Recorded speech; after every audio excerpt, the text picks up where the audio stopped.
Θεός, ο Θεός ημών πάντοτε gloria εις αιώνας των αιώνων.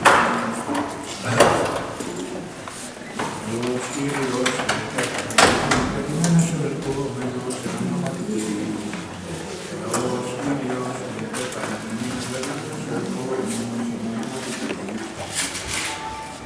Αμέσως του Θεού, πρεσβεύει ερημών, να περιγράψει μετρενόντες προσώπων, μην λύτης των ανθρώπων, δύο παμίων διασώσε τους ελληνικούς τιμώντας Άγια του Θεού Χριστός, δόξα Πατριτερίου και Αγίου Πνευματικού.